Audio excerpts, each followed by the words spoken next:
Hello, it's Denise from Women Beyond a Certain Age. We have our health specialist back with us today, my dear friend, Patricia Greenberg Grunfeld. Now, I'm tripping on her name because I'm saying her whole name. I only know Pat as Patricia Greenberg because I've known her for 30 years. 30 years at least. And she's been married for 30 years, but for some reason, my brain won't let me take her second name. Hello, Pat. Hello, Denise. So lovely to see you. Okay, Pat and Cindy and I can talk till the cows come home. So I need to tell you, today is very special. If you've listened to the podcast before, you know Patricia is a trained chef. She was a nutritionalist, an RD. Aren't you an RD, Pat? Weren't Not you? anymore, but initially I started out with Initially, the that's how you nutritionist. started. Yeah, no, Pat no. has Yeah. written pivotal cookbooks and her program and is writing another book now. But let me tell you, live well, eat well, live well, age well is Pat's motto. And you know her mantra. And I'm going to tell you something. It's so simple and it's so good, Pat. That's what I Thank you. think of. Thank you. So, but let me tell you, Pat's here today. It's a specialty. Let's call this a specialty podcast, and I'll tell you why. Pat just had a hip replacement. Now, the reason this was so not shocking to me, but so important to me that she tell her story and she is here today to do it is Pat was a runner, a marathon runner, has been a walker and stuff for what, Pat, 30 years? 30 40? years. Yep. Yeah. Yeah, You since have to see 1995. Pat has a bulletin board in her office with, I don't know, thousands of marathon medals. Okay. Um, I don't keep mine out because I don't want to, embarrass anyone. I'm waiting to get my first marathon medal. But anyway, with this said, so Patricia says to me, Pat says to me one day, I'm going to have my hip replaced. And this is what she gave me some notes, and I just want her to talk, but I think this is enormous. Hip replacements are one of the most common surgeries being performed on adults over 60 right now. This miraculous procedure is available, safe, and over 65 covered by Medicare. Now, because I have become the queen of Medicare, I know everything about Medicare and what they cover, and in fact, recite shit in doctors' offices to them, and they're like going, okay, I believe you. Okay, it's covered. This is really a big deal. So, Pat, start with us. Tell us how you found out you needed a hip replacement. And I know that you're kind of you're coming out of the bad, you're coming in the end of your recovery, though it takes a long time. Talk to us. Just tell us everything. Start at the beginning. Okay, so I'm 4 weeks out. So let's talk about what led to it. Yes, I was, and I want to tell you even, I'm going to go back a little further because I think this is a very profound aspect of how we got here. I was a chubby, unathletic child. I was not, I was the home ec queen. I cooked, I sewed, I was knitting. Some of you know I'm an avid knitter my whole life since I'm a little kid. And I didn't play sports. I wasn't a cheerleader. It wasn't my thing. And truthfully, I wasn't encouraged either. It was just something of the times. I'm 63 now, I'll be 64 in November. And boy, have times changed with what we know. But at that time, that's where we were. So in 1995, I was in LA working as a chef instructor at the Los Angeles Culinary Institute. And I was laying on the couch on a Sunday and I saw an ad said, run the LA Marathon. And it was a training program that cost $50. And I said, I go to the gym a couple days a week. I'm a nutrition teacher. I could do this. And I embarked on the journey of running this marathon. I got through it, and it was to me the fact that I could run a marathon with my completely unathletic background, and I'm built like a cherub. I still am to this day. Having an hourglass figure is a double-edged sword. It's considered attractive, but it's not conducive for sports. And I finished it and I said, well, I'm never doing that again. That was one and done. And a friend that I had trained with talked me into, he says, come on, let's go do the New York Marathon. I said, oh, please. And he says, no, let's apply for the New York Marathon. Well, we probably won't get in, but let's try. I got into the New York Marathon and I finished the New York Marathon in a very good time, I might add. And I'm like, wow, okay, I'm going to try to do this again. And it just started a journey of self-awareness. As an aside, I hope people are taking notes because this is all important to people when they get into their 60s. I had anxiety disorder. I had panic attacks. I was nervous all the time. I wasn't the most fit person in the world. Marathoning changed my life. I'm not saying it's for everybody, and I don't think everybody should do 20 marathons and 110 half marathons like I did, but it set me on a journey. It changed my life. When I crossed that finish line, I knew I could do anything I mean, it gave me confidence. It gave me, and Denise can tell you firsthand, I started doing television. You know, this is the mid 90s. I started doing cooking demonstrations from my cookbooks. I started teaching to larger crowds. I became involved in our food organizations. I got fitness training certification so I could help other people that not were only looking for nutrition advice to lose weight, but also how to manage that. It became an entire cottage industry within my world. And I just kept it up for years and years and years. And then I stumbled upon these clubs, you know, run a marathon in all 50 states, or a half marathon, or a 5K, running groups, walking groups. It opened up a world to me that I never knew existed. And to this day, no matter what we've been through birth and life and death and all kinds of things together, and we're still so bonded. This is, you know, it's 29 years ago that I ran my first LA marathon. So about 2018, I was really taking this on. Now 2018, I was 57, right? Yeah. And I ran LA Marathon, Boston Marathon, and New York Marathon, I think, all in 1 year. And I was trashed at the end. When it got to November, I could barely walk when I was racing. And I went to the orthopedic surgeon. I said, "There's something wrong." He says, "Oh, you're so fit. You just probably have a little bursitis." Uh, FYI, everybody, again, that doctor's not listening to women when there's a pain. And it took them a year and a half to acknowledge, you know, to get me an MRI and to get me what I needed. Oh, And I had an MRI, and the doctor said, "I'm shocked at the level of joint degeneration in your hip." And I told you, I'm not making this up. So the first line of defense, if you will, was, "Well, when does it hurt?" Well, it starts to hurt about 2, 3 miles in. Well, then just run 2 or 3 miles. It's oh, like, see, okay, this is that's not, bullshit. it's This is insane. bullshit. Bullshit. So I embarked on a journey of what do I do with this? And it got to the point where a mile or two really started to hurt. And this is already, I'm going back pre-pandemic. So I switched to walking. So I went from running to walking and shorter distances and going to the gym and trying to stay as athletically fit. But I want you to really understand how this can wreak havoc on your psyche when you've done something that changed your life for the better in ways you can't even describe. And now it's being taken away And from now you. you have to give it up. And now I have to give it up. And I No. still have a bum hip. You know, like, I don't know what's wrong. I don't know what I'm supposed to do. And all the doctors say, "Oh, you're 10, 15 years away from a hip replacement. Just, you know, take Advil. You can take up to 12 Advil a day, wrap your leg up in a bandage, and just like hockey players, you know, Yeah, take your yeah. broken nose, put a piece of tape on, and go back out on the rink." I mean, this is a rough and tumble crowd, these orthopedic surgeons. And it just became more and more unbearable. And then, but they kept saying, "You're really far away. You don't need it." Now I'm limping, I'm throbbing, I can't sleep. So this has been a journey since about 2019, 2020. Now we're in the height of a pandemic. Nobody's getting surgeries. Nobody's going to the doctor.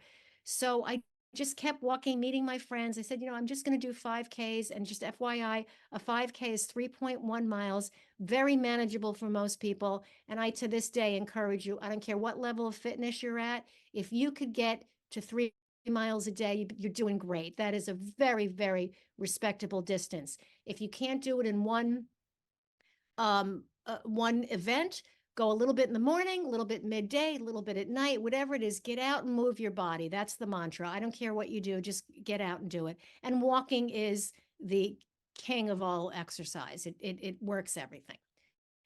So finally I went in and I said, now I'm getting to I can't sleep. I can't sleep on my right. I can't sleep on my left. I can't. They did an x-ray and they said from April of last year, the year before till this past April, there was no degeneration. And then from April to January, there was even more degeneration. So I just scheduled the surgery. So leading up to the surgery, I did everything I was supposed to. I did what we call the prehab, which is doing all the exercises that you do after I'm doing up to. I did a lot of research. I was afraid, but not afraid enough not to do it. Yeah. One thing I want to say, you are replacing a God-given bone with metal, and you need to be aware of that you are putting a foreign substance. I'm not trying to scare anybody off, No, but it's you are true. putting a foreign object into your body, whether it's a plate, a screw, a hip replacement. It does change the composition of that joint. There's no question about it. So to say I'm like brand new, I have a new hip, yes, you can say that, but there is a reality. There's a foreign object in your body. So some of the things leading up, they tell you have to have all your dental work before the surgery. You can't get cuts and scrapes. You got to be very, very careful about infections. The doctor said, don't walk around barefoot. You're going to step on glass. Because if you get an infection, the infection goes straight to the artificial joint and can create very serious infection in your hip. So I abided by all those rules. Denise, did you have a question? All I was going to say, Pat, when you were saying that, and we'll talk about this again, I think. Yes. I signed up for cataract surgery. Medicare pays, got the best. He's the best here in Ventura. He sits on all the boards in Cedar Sinai, blah, blah, blah. The night before, so I've done everything I was supposed to do, like you're talking about. The night before, I'm going to be there at 7 a.m. My husband's driving me. I start thinking about someone cutting into my eye and putting a new lens in there. And I got totally freaked out. I mean, for about an hour. And I said to Kenny, well, as soon as the clinic's open in the morning, I'm not going. Right. And so I had done everything. So you're at point 2. You go along and you think it's all great. And then when you really realize that your bone that you've had for 63 years, they're taking it out and they're putting in a shower curtain rod. That's correct. That's a very interesting way to put, yes. It makes you all of a sudden think, huh? Yeah. And I think it's very healthy and very normal to think about it. And I'm not, and I know there's people that go in and don't think about it and they just do it. I don't even want to know what they're going to do. They're just going to do it. To me, it was very important to know because of the restrictions I may or may not have afterwards. So leading up, I was remarkably calm going in, but I can remember thinking, tell them, is there anything they need to know? Is there anything that you're remotely concerned about? Ask. And what can I do and what can I do? Now, here's the horrible part or wonderful part. Everybody gives you a little bit of a different take. The surgeon will tell you, yes, you have these restrictions, you must follow them. The assistants, my surgeon has a team, I call it a Grand Central Station of Joint Health. That's a team of nurses, and anything you need before, during, and after, you call them. Can I do this? Can I do this? Is this normal? And they've been a godsend. I got to send them some flowers and candy because they put up with all of my questions, my constant questions. When I went in and I woke up, so you go in and the surgery is probably 2.5 hours, as little as 2 up to 3. And my biggest fear was, would I have repercussions from the anesthesia? I find the anesthesia the scariest part of the whole thing, being put in an altered state. And every single doctor I have encountered, and people say, you're going to love it. You're going to feel woozy. First, they're going to make you feel great. And the next thing you know, you wake up, you don't know what happened. Well, I'm here to tell you, kids, I do not do well with anesthesia of any sort, even a lidocaine at the dentist. I have always had reactions to anesthesia. So that was something I was frightened of, and I told them about it. So when I woke up from the hip replacement surgery, I had a giant yellow wedge, which looks like a piece of cheese, between my legs. My legs were strapped in because your body is forced to be on your back because you cannot move your hips from side to side. So I wake up, okay, that was, mid-morning or midday on Monday, and I did not sleep because I can't sleep on my back. And the pain started to come in. So they came in and injected more opioids, whatever it might be. And I had a rush through my body. And the guy said, the nurse said, you really felt that, didn't you? I said, yes. And I do not like the way it feels. I'm sorry. He goes, okay, we're going to check in a couple of hours. And I'm wanting to roll over. I'm wanting to sleep. I can't. So I was in this limbo period, coming down from the anesthesia, feeling nauseous. I sit up, they lay out 7 pills for me. And they said, we're going to give you this tramadol, which is a lighter opioid. They call this the breakthrough drug. So that's the drug they give you in between the big guns to hold you over. So that was enough for me. I said, no more opioids, no more. I don't even know what they were giving me. I refused the stool softeners. And by the time I got home, I think I was down to 5 pills. So the overnight, 3:45, I kid you not, they wake me up in the morning. How do you feel? I said, okay. They go, okay, sit up, sit up. Okay, get out of bed. And the guy's like, you look exhausted. Sorry to wake you up, but we have to do this. Okay, I want you to go. They pulled out the catheter. We want you to go to the bathroom by yourself. Denise, can I use language on this show? Of course. I said, are you fucking kidding me? You want me to get up and walk to the bathroom and pee by myself? Like I knew I was still a little, Yes. yeah, we want you to go in the bathroom and we'll be outside the door. I said, you're going to close the door behind me and leave me alone in there? And that's what they do. You get up, you go to the bathroom, you make sure you can pee, you make sure you can sit, and they have a boosted potty seat, but you got to make sure you could sit down, get up and walk out and open the door by yourself. I was like, OMG. Okay, so I get back in bed. A couple of hours later, orthopedic surgeon comes back. You girls are not going to believe this. Got me out of bed, made me climb up the stairs. God. I said, okay. And what they do is you go up with the good leg and you follow with the operative leg. And when you come That's down, why they were giving you so many that's drugs. the drugs, right? And then you start with the operative leg and you come down on the what they call the good leg. And then I was walking up and down the hall. I said, this is astounding. It hasn't even been 24 Yeah. hours. If you can get up and go to the bathroom by yourself, you can walk with a walker, obviously, and they're supervising you. I'm really not trying to poke fun. Yeah. And you go up and down a couple of flights. You have to walk backwards, walk forwards. You're discharged. I know. You're considered ready to rock and roll. So I said to the nurse, are you throwing me to the wolves? Like I was feeling, no, we're not throwing you to wolves. This is protocol. So my husband comes in at 10:30 a.m., 11. Occupational therapist comes in and teaches me how to use the long-handled squeezer to pick things up off the floor. They taught me how to put my underwear on without leaning over, and they sent me home. I'm like, okay, don't send me home. I was like, know. no, I can't do this. But let's talk about home. Before I went into the surgery, I put it's called a 3-in-1. It's a chair that goes over the bathroom and doubles as a shower seat. And you could either keep it by your bed, keep it in the bathroom. So I had a walker and a potty booster upstairs. I had a walker and a potty booster downstairs. I put all my clothing that I thought would be comfortable.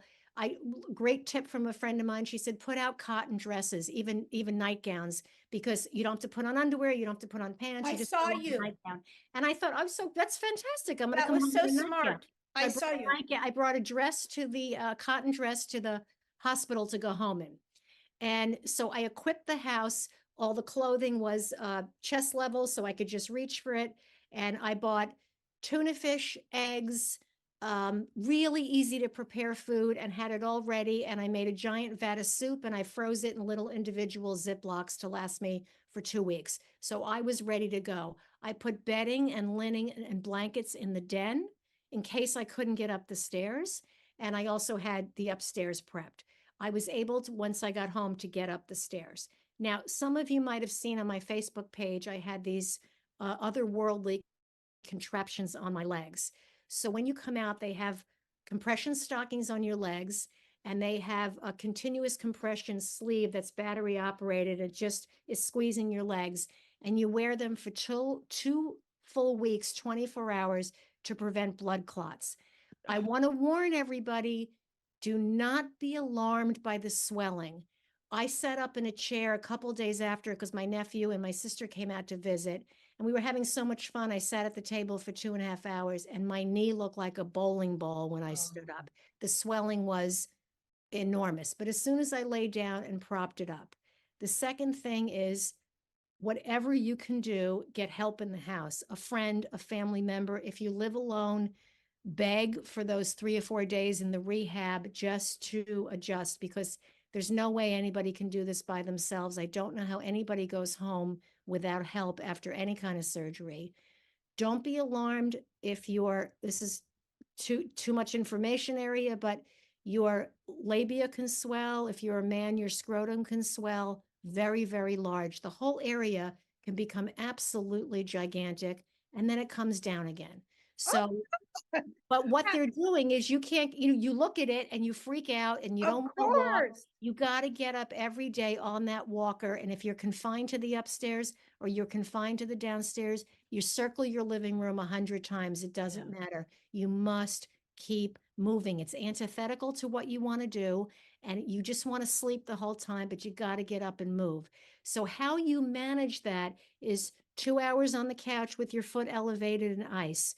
5 to 15 minutes, whatever you can tolerate of a walk, sit down again for an hour, put the leg up, make sure you're eating. Again, yogurt, cottage cheese, hard-boiled eggs, cans of tuna fish, pre-made salads, really, really easy food that all you have to do is reach for and you have it. So even if you have help, you can help Yes. yourself as well. Yes. And don't be concerned if you're exhausted, that's normal. You can be up, you can be tired up to 2 weeks.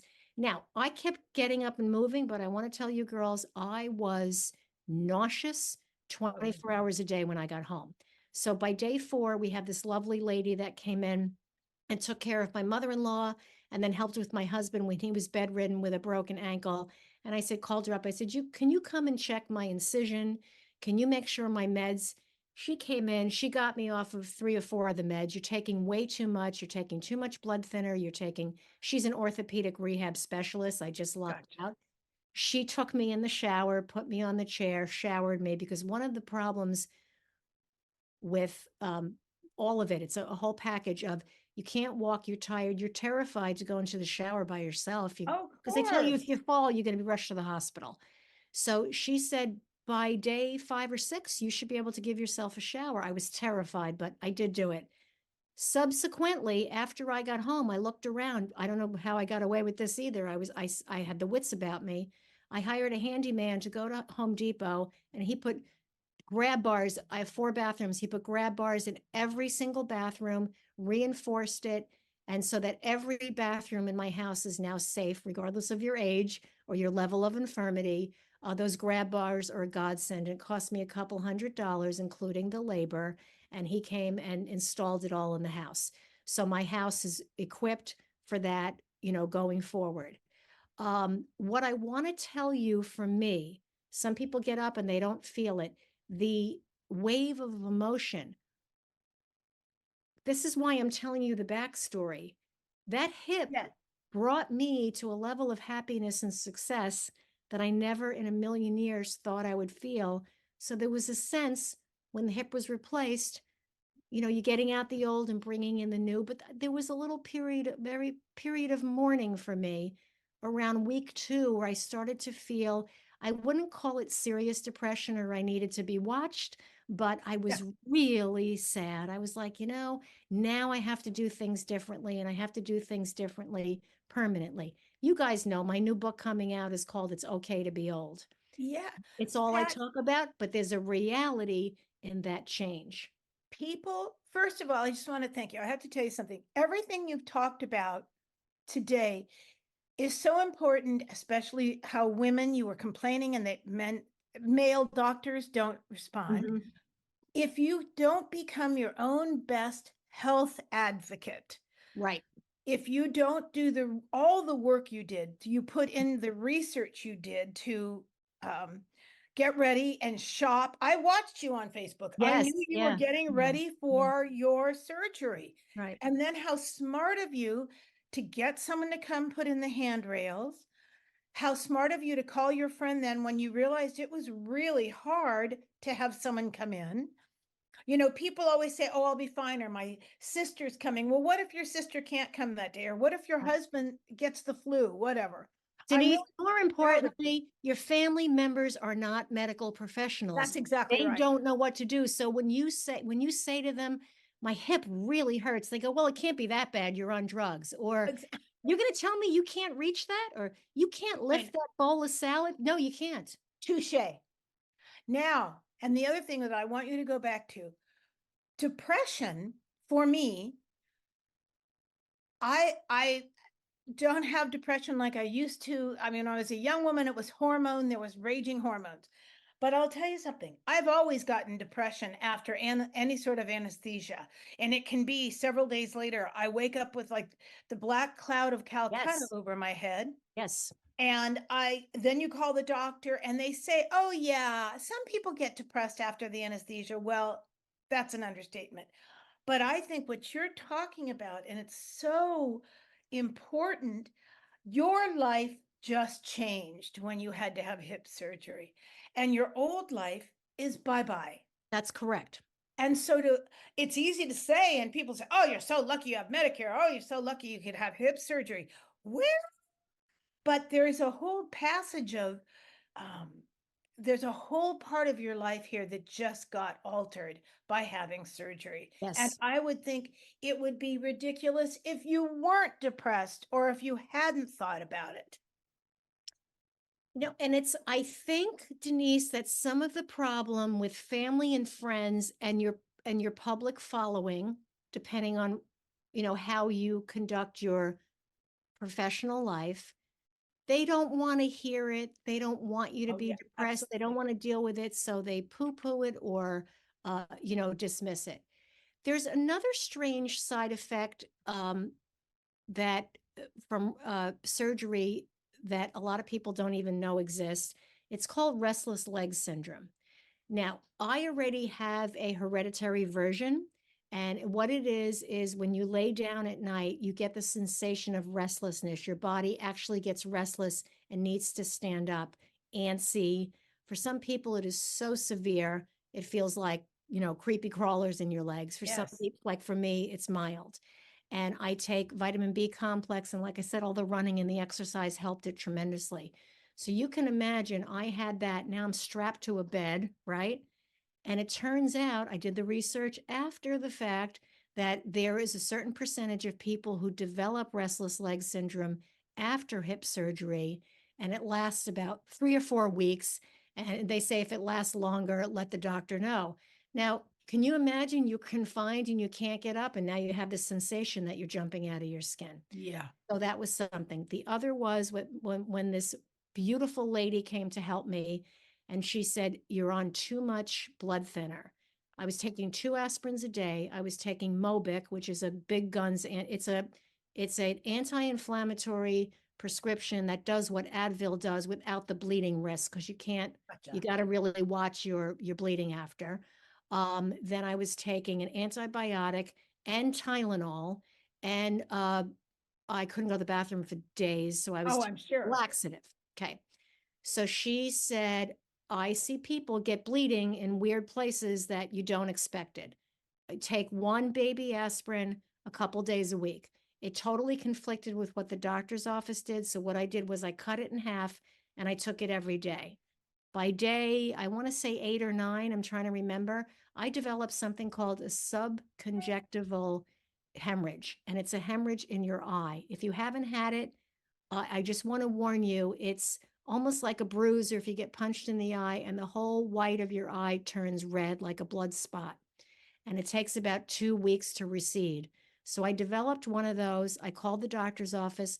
They said the blood thinner has nothing to do with that. If you look it up, right next to it, it says do not take blood thinners if you don't take aspirin, don't take anything if you develop. So I had to outweigh the doctor saying it has nothing to do with this. I have a bleeding in my eyeball. Yeah. Okay. I'm going back and forth. And so I stopped the blood thinner one day early, but I kept the continuous compression on my legs and I kept walking, and my weight is good and my fitness is very good going in. So I went on the faith that I probably would not develop a blood clot. And Yes. that's why I can't emphasize over and over and no matter what you're feeling, you got to get up, you got to do the PT. I started PT right at about the 3 week mark. My doctor's conservative and doesn't want you running up and down the stairs and lifting weights and doing all that. He wants it to heal. So his philosophy is to start a little bit later. So that's what I did. But I'll tell you, Denise, you're making such a everything you do in life, it could be minor. It could be you've decided to change your makeup regimen or you decided to downsize. These are very, very profound steps in your life where there's the old and there's the new and there's a new way of life. And no matter how positive those aspects of your new life could be. You have every right in the world, and you can post my website and let people call me. You have every right in the world to feel a sense of loss about everything that changes in your Absolutely. I got one of those eye hematobas that you were, yeah. but How it's scary because was that? Cindy poked me in the eye on purpose. I mean, she bashed me in the eye and it was really awful. And it was hard, abuse is hard to explain to anyone, Yes. especially when it's in, you know, yeah, that was not, I'm sorry. I'm off the subject. Now, no, I got one of those once, Pat, and it scared the shit out of me. It's And just so scary. It's never so knew scary. exactly what happened. Tiffany worked with us. Cindy, I think I got it because Cindy'd taken a vacation. I think psychologically I gave it to myself. Yeah. Um, Tiffany calling me Frankenstein eye didn't exactly make me Yeah. feel Yeah. good either. Yeah. It's Now so it scary. disappeared. Yeah. Yeah. I It was does. okay. I It did goes go to the away. eye Yeah. doctor. Yeah. But honey, loss is loss. Right. Do you know what I mean? And as this is something which I'm sure you're going to talk about, and you've talked about it before in your last book. As we age, this is just me. When you're younger, your resilience is different. Oh, it's a bad day, but you're busy and you go ahead and, okay, you get over it, which is why you have hangovers when you're young and Right. not when you're old. Right. Because finally you think, I don't ever want to feel this way again. Well, I always think of it like mahogany. You have this beautiful mahogany table, but if you keep hurting that mahogany table, the veneer gets thin. Well, that's what life to me is like sometimes. I mean, I just look at the resilience I used to have. I do not have my nerve endings are different. Your Mhm. pain level is different. Your exhaustion is different. Things that Absolutely. you used to be able to do, you can't do, but also you don't have the motivation to them as you age, or because you just physically you realize you're going to pay for it one way or the other. Right. And So also, I want people to understand that you come to a point in your life where you don't have to apologize, you don't have to excuse. And if you're tired and you don't want to go out, it's something I try to emphasize. My daughter will be 23. And I try to tell, all parents say, "What are you doing out at 3 in the morning?" And they say, all the kids are out. And I say to Gabriella, it's such an old-fashioned statement, but what good comes out of being out past 12 midnight? okay. Nothing. Now, first And of all, so now when you're young, you think you can, looking back, we stayed out till 5 in the morning, whatever, and go to work the next day, especially in the food business. yeah. We'd work till 2, 3 in the morning doing catering jobs, restaurant work, whatever it was. And that's why you can't do that indefinitely. But the part of being older, and you realize that you may not have the resilience, the energy, you're exhausted easier. That's okay. And you say, I'm going to bed. I'm not That's going to right. have that second glass of wine. I'm not That's staying out. You guys can party all you want. I'm going home. There's no peer acceptance anymore at that. There's no what's the word I'm looking for? Not peer acceptance, but it's not it's not socially acceptable to leave that's right. early. Well, it is. Leave. Yes, it Goodbye. is. That's it. It's totally fine. All those things that you're talking about are personal boundaries, Pat. As Yes. when we're younger, you don't want people to say, "Oh my God, what do you mean you're going to Yeah. bed Yep. now?" Or, Yep. "Oh my God, aren't you coming to the party on Saturday night?" Right. And now, I mean, for me, and which is why I totally understand the sense of loss, but I weigh everything. Would I rather be home with my dogs and watch my favorite TV show with my husband, and we're going to get up the next day and go to the farmer's markets? Or do we want to drive that far to a party with people that, I'm not sure, you know Yeah. what I mean? Is it worth it? And it's just a weighing thing. Or with some of the people that I do want to see, which Kenny and I've done a couple of times, he's so good at it. We have a cocktail party by Zoom, and we each bring a beer or a glass of Oh, wine how fun. and That's three so different fun. couples, and Mm-hmm. we all say hello to each other. Right. I mean, lots of times what we've done now is we go out for lunch. I We was meet just going to friends. suggest that. Go out, but go out earlier. We go Make out for it. lunch at noon on Sunday until about 2:30. Then maybe if there's a farmer's market still happening near the restaurant, I buy some flowers. It's the most lovely afternoon. There isn't the same traffic, the same confusion, the same money, and people can go to sleep when they want to. That's correct. And I also also want to everybody's say, different. my husband, who is still going strong, he's in his 70s going on 25. And I tell him, if he has a lull in the afternoon, Take go a nap. go to bed. It's like, oh, I can't sleep during the day. One of his best friends, who's a doctor, he actually puts his pajamas on at 3 in the afternoon and gets in bed, shuts the lights, cools the room down and shuts the lights off. And he takes an hour or two nap and he gets up and he has dinner. And he said it's a game changer. He said he feels fantastic that he takes that nap in the afternoon. Lack of sleep and exhausting your body and going 90 miles an hour is the worst thing you could do to yourself at any age. And That's it's right. 10 times worse as you get older. Mm-hmm. I have been, I've had a hip. My right hip would get sore for the last 20 years, Pat, different times, Yeah. not all the time. Then I found out one leg is a little longer than the other. This is the longer leg. But to make long story short, everything you're saying, I went immediately to an orthopedic surgeon here in Ventura, orthopedic spot. They're the most wonderful doctors. They took an x-ray, and by the time I got my pants back on, the doctor had it on his computer. It's called Ventura Orthopedics. They're incredible. They take Medicare. Yes. And Yeah. so when he looked, so I was sitting next to him thinking of you because you had just had your surgery. My hips, he said, no, Denise, your hips look good. Okay, So good. I have a soreness. It is bursitis. It comes from more my feet probably than anything. So I wear Vionics, which have changed my life. They're special shoes, and some of them are even cute. But what you're talking about is then he said to me, well, let's try. So for people that aren't ready for surgery, I start therapy on May 7th. So I'll go to his twice a week for about 8 weeks. And he said, if it still gets sore sometimes, he says, then we can do an MRI and see if something else is going on. But is the x-ray look good? And he said, and then we can always do a steroid shot or two. There's so much treatment So out there's a there that, lot of good yes, stuff. But yes, for you, Pat, absolutely. I think you've but you did everything right. Yeah. That's Thank you. and being your own advocate. And I also say this to people only because, and who's taught me this is my husband. My husband has taught me about research because he's an attorney and always had to research everything. So when I've had some issues once in a while, now I'm not talking about WebMD or something like that. I read so many different articles on something that's bothering me, and then you make your own informed decision. But I feel going to a doctor knowing some of that is so much better than just thinking that the doctors are going to do the right thing.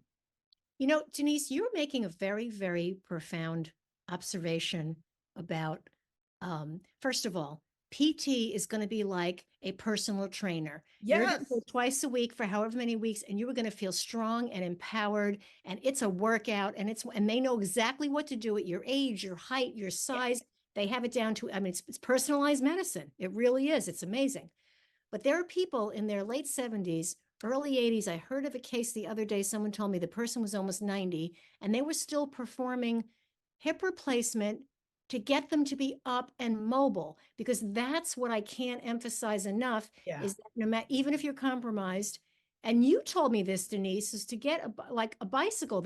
I'm back on the stationary bike already. Amazing, right? After just a couple of weeks out of surgery. But it's like, you could go to a spin class. You could go to like you said, the 3-wheeled bike, the tricycle bike. You can get fat tire bikes. You can do all kinds of ways to safely not only rehab a hip that you have changed, but also prevent problems later on. And we're doing this at much older ages. That's what's astounding to me.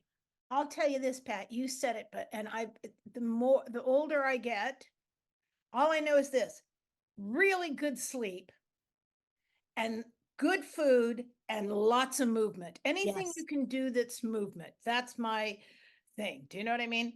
And since absolutely. I've started taking Pilates, I'm telling you, it's changed my life. Everybody swears by it. I have to get over there. I As feel soon as like a I'm cleared, I ninja. think I feel yeah, like a ninja. yeah, When you talk yeah. about it, instead of feeling like, is my back sore? My shoulder's been bad for 20 years, or my feet hurt, all this stuff. I take Pilates and I come out of Pilates and I think I am strong. Let me also, I just want to point something out because I know we're getting to time soon, is that we talk about socializing. Just a little FYI, a little plug. There's a show on Hulu called Boomers, and it's about three couples. I think it was it was aired originally in 2016, and I'm just loving it. And it's a group of three couples in their 60s and what they're dealing with. And it's so cute because when it comes to socializing, you can keep your circle small, but it's important to have a circle, and it's important to keep in touch with people. And one of the things I've researched extensively and I'm putting into the new book is that the people that you have known the longest will be your allies as you age. It's like Denise and Cindy could call me any time of the day or night. They don't have to explain it. We've known each other for so long. You could just say, this is what's going on with me. And those are the friendships that are really going to get you through that. God willing, you will live to be in your 80s and your 90s and hopefully beyond. It's not having to start all over again. So not just cultivating the friendships, but try to keep, even if it's just a handful of people, it's just knowing you have a couple of people to call. And please don't be shy. If you're alone or your spouse is limited or your child is only coming to visit and there's nobody in the house. I actually did. I called a cousin and I said, could you please go to the store and pick up A, B, and C for me? Lovely. Please don't be shy to do that. And if all the person has to do is say, no, I can't. But if you have that handful of people to rely on, that is more reassuring than anything. And Pat, thank you. And Cindy and I would like your bank PIN number. Yeah. I'm kidding. Oh, for God's sakes. No, we really would. Now, Pat, as always, you're a fountain of information. Thank you, honey. Thank you. It's always a delight to see both of you. And let me tell you, I'm so glad, but I knew your surgery. I mean, it's always a risk, but any surgery is a risk. I knew it was going to be successful because you had so prepped yourself, your house, your life, your family for it. And that's, you were prepared. And that makes a huge difference. When this goes up, people that want to reach out to Pat, we always can put Pat's, it's always her information. You can look up Pat's books that she's written. You can reach Pat on her website, which is what, Pat? www. I made this really easy. www.patriciagreenberg.com. Perfect. And leave me a message or reach out. We have contact. Or if you have a group, if you're in a group and you'd like a speaker, Pat's a wonderful speaker to talk about. Pat, you and I have said this. I think people say, oh, I hate the expression aging gracefully. I don't. I just think you're going to age regardless. I mean, I don't like anti-aging, and you and I have talked about, right, because you can't fight aging, right? But you can age with fun and enthusiasm is the best you know how. And that's how I feel about you when you're writing these books. You're trying to say to people, it's okay. And it doesn't have to be graceful. You could go kicking and screaming. I like aging peacefully. Try to find some peace in your life. Try to make this the stage of and every stage of your life that's calm, and that you're not fighting things. Just makes everything worse. So it does. For people that want to reach us, you should email us at womenbeyond@icloud.com. You can reach out to Pat on her website. We just gave you the address. And Cindy, I want to thank Cindy, who keeps the train on the tracks. See, my brain is starting to go now because I'm a little tired, which is the example. And Pat, I get up at 5 and I run like a crazy, not as manic as I used to be, but then by about 2 p.m, I take a 30-minute nap and feel like a new person. And then I cook dinner, get a second win. Yep. Thank you, Pat. Thank you. Thank you. And thank you, everyone that writes to us or asks us questions or tells us they like the podcast. And we're happy to be here. Okay, ladies. Thank you. Thank you. Bye-bye.